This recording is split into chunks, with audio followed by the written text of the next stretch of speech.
کو حضور پاک صلی اللہ علیہ وسلم کی 40 حدیثیں یاد ہو جائے، اس پر میرے آقا کی شفاعت ہے. سبحان اللہ سبحان اللہ. جہاں یہ وعدہ کیا گیا وہاں کیوں نہیں یاد ہے آپ کو؟ ارے چھوٹی چھوٹی باتیں میرے نبی کی بھی یاد کرو. اگر محبت ہے تو اور رسول کریم صلی اللہ تعالی علیہ وسلم کی بارگاہ میں کسی بھی بچے کو اٹھا کر کے پوچھو تو اب یہ کہے گا جانی جانی اس پاپا. یہ سب کو پتا. یہ سارے بچوں کو شروع سے لے کر، میں اسکول کے خلاف نہیں ہوں، لیکن جہاں تمہارے بچے اسکول پڑھتے ہیں اپنے نبی کے اخلاق بھی ضرور پڑھیں. اسلام تمہارے گھروں میں ہو، سڑکوں پر نہیں، جلوسوں میں، احتجاج میں، نعروں میں نہیں، گھر میں اسلام ہو. تمہارے چہرے پر اسلام نظر آئے، تمہارے لباس میں اسلام نظر آئے، تمہارے کھانے پینے میں اسلام نظر آئے، تمہارے لین دین میں اسلام نظر آئے. لوگ تم سے تجارت کرنے میں ڈرتے کیوں ہیں؟ مسلمان دھوکے باز نہ ہو جائے، یہ ٹوپی نہ ڈال دے، دھوکہ نہ دے دے. اگر تم دھوکہ کر رہے ہو تو اسلام پر ہو ہی نہیں. میرے آقا نے فرمایا من غشنا فلیس منا، جو دھوکہ دیتا ہے وہ ہم میں سے ہے ہی نہیں، میرے آقا نے فرمایا. اور پھر یہ بھی اللہ کے رسول صلی اللہ علیہ وسلم کی حدیث ہے، جو چھوٹوں پر رحم نہیں کرتا، بڑوں کی عزت نہیں کرتا، وہ ہم میں سے نہیں ہے. یہ ساری چیزیں آپ کے اندر آ جانی چاہیے. اب اخیر میں آپ سے یہ کہتا ہوں، جو حالات بنتے جا رہے ہیں، 2 طریقے کے حالات آئیں گے زندگی میں. ایک، تمہارا دین ختم کرنے کے لیے سختیوں کا استعمال بھی ہو سکتا ہے. سختیاں کیا ہے؟ مار دھاڑ، جیل، موت، یہ سختیاں. اور تمہارا دین تم سے چھیننے کے لیے یا تو سختی ہوگی. دوسرا امتحان بڑا ڈینجر ہے، یا تو پھر حسن، شباب اور دولت دے کر تمہارا دین لے لیا جائے. وہ دوسرا والا بڑا خطرناک ہے. پہلے والے میں تو لوگ بچ جائیں گے کہ ہم اپنے دین پر قائم ہیں، چاہے ہم کو مار دیا جائے، کاٹ دیا جائے. لیکن دوسرا والا جب آفر آتا ہے، اتنا پکڑ لے، آجا ہماری طرف، اتنا لے لے، آجا ہماری طرف.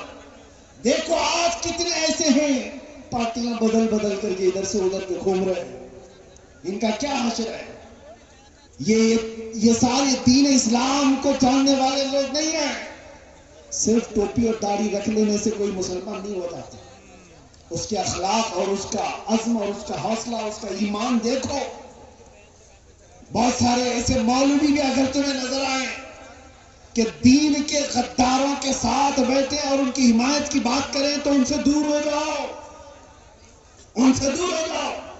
وہ مولوی بھی غدار ہے جو دین کا سودا کرنے آیا ہے. ابھی ایک مولانا صاحب کہنے لگے، حضرت آپ کو بھی ہم چاہتے ہیں کہ اب جو موجودہ چل رہا ہے حکومت، اس کے متعلق آپ تھوڑا پازیٹیو بتاؤ، اس لیے کہ کچھ فائدہ بھی ہو جائے گا، قوم کا ترقی بھی ہو جائے گی. میں نے کہا مولانا تمہارا حال تو یہ ہے، تھوڑا چارہ کیا دکھا. بستی کی بکریاں سنا ہے؟ تھوڑا چارہ کیا دکھا، بستی کی بکریاں. ارے پورے قصیدے پڑھنے لگ گئی کسائی کی شان میں،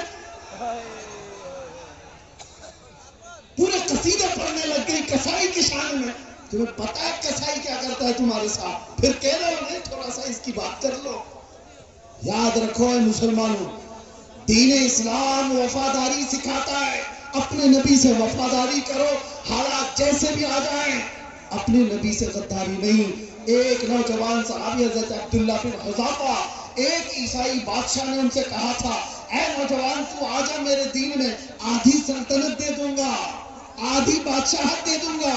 اس نوجوان صحابی نے کہا، اے بادشاہ کان کھول کے سن لے، تیری 1 سلطنت، 2 سلطنت، 3 سلطنتیں دے دے، تب بھی میں پلک جھپکنے کے برابر بھی میرے نبی سے غداری نہیں کر سکتا. اسی کو ایمان کہتے ہیں. وہ ایمان تمہارے اندر آ جائے، چاہے جو کچھ بھی ہو جائے. اپنے نبی سے بے وفائی نہیں کر سکتے، اپنے نبی سے غداری نہیں کر سکتے. اٹھو قوت عشق سے، ہر پست کو بالا کر دو، دہر میں نام محمد سے اجالا کر دو۔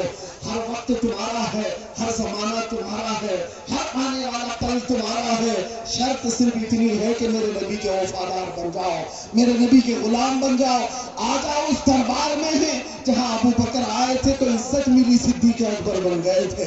عمر آئے تھے، عزت اتنی ملی، فاروق اعظم بن گئے۔ عثمان آئے، عزت اتنی ملی، ذوالنورین کہلائے۔